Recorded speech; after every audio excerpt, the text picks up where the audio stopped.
નાગાલેન્ડનું એક ગામ છે જ્યાં દર વર્ષે હોર્નબિલ ફેસ્ટિવલ થાય છે. હોર્નબિલ ફેસ્ટિવલ તો જાણીતો છે, એટલે આખું પ્રિમાઇસીસ છે એમાં બધી જ આદિવાસી પ્રજાતિઓના જાત જાતના મકાનો અને એમના કલ્ચરને રાખ્યું છે. અહીંયા જે પાછળ દેખાય છે કોઈ માછલી કે કોઈ જીભ જેવું, એ બહુ મહત્ત્વની વસ્તુ છે, કારણ કે એક લાંબુ ડ્રમ છે. લાંબુ એટલે લગભગ 20-22 ફીટ લાંબુ છે. સંખ્યાબંધ લોકો મળીને અને વગાડે ત્યારે એમાંથી અવાજ ઉત્પન્ન થાય. એટલે આપણે પણ એનો અવાજ કેવો છે અને રચના કેવી છે બંને વસ્તુ જોઈએ.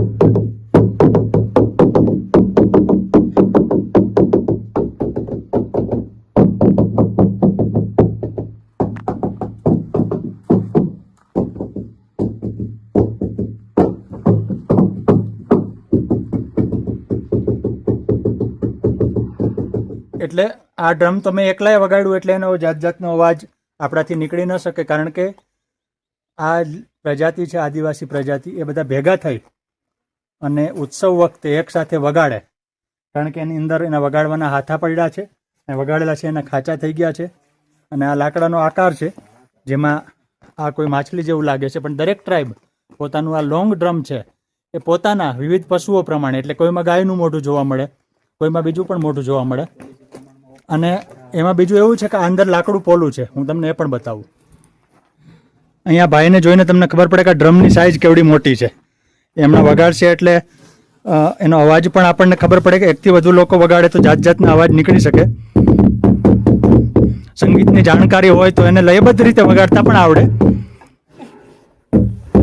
અને આ આખું ડ્રમ છે અંદરથી પોલું છે, લાકડું ખાલી છે.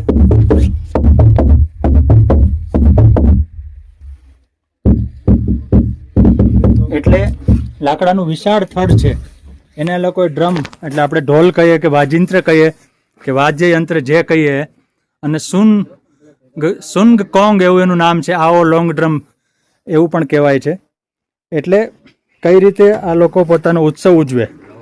અને આ વગાડવું છે એ શક્તિનું પ્રતીક છે, કારણ કે જેવા તેવાથી વાગે નહીં. આપણે તો થોડીક વાર ટેસ્ટ માટે કે જોવા માટે વગાડી શકીએ, પણ એને લાંબો સમય સુધી એટલે કે તહેવાર દરમિયાન ઉત્સવ દરમિયાન વગાડવું એ પણ એક મોટો પડકાર છે.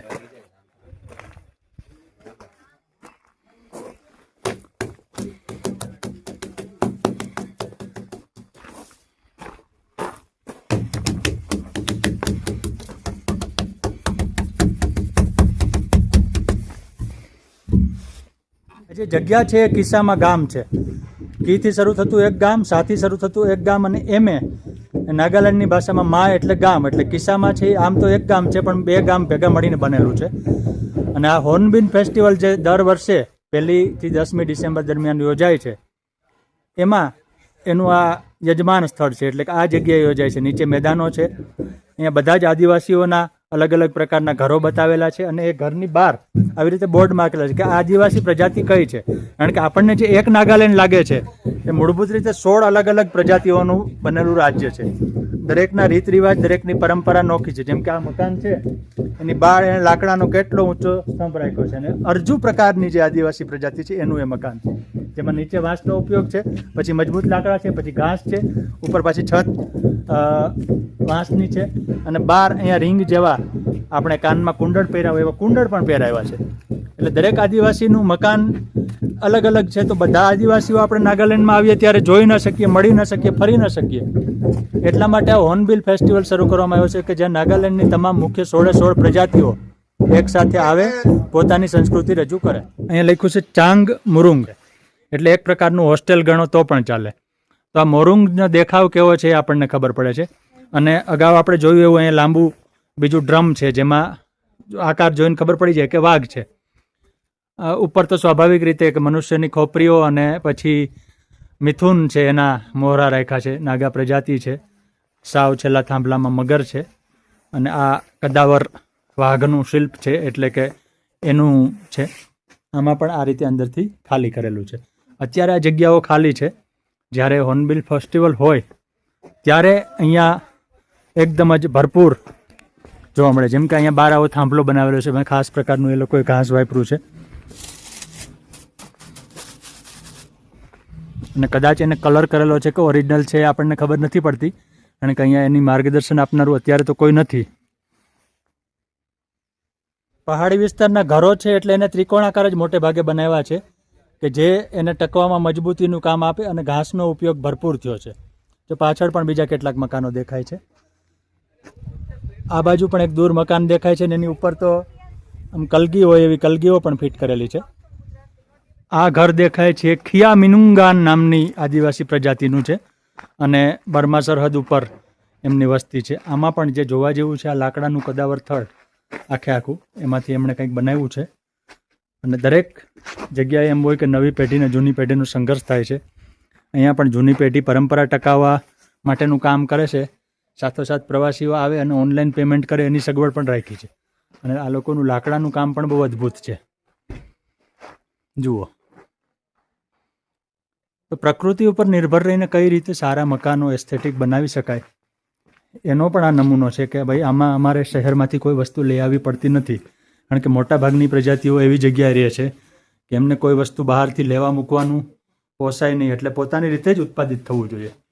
જેમ કે આ ઉપર મેળા જેવું કંઈક છે, પણ નીચે રસોઈ બનતી હોય, એની ઉપર સામાન રાખવાની જગ્યા છે.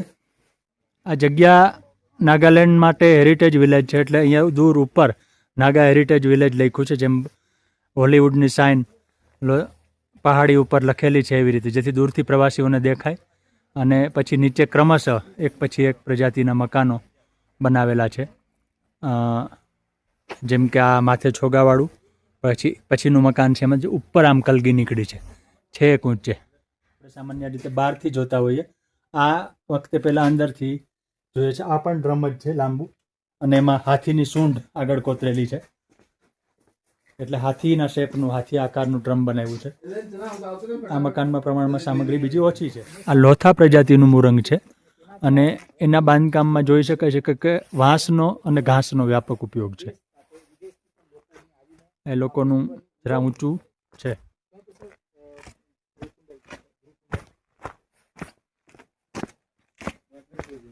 હોર્નબિલ ફેસ્ટિવલનું નામ હોલમિન પક્ષી એટલે કે ગુજરાતીમાં ચિલોત્ર ઉપરથી પડ્યું છે.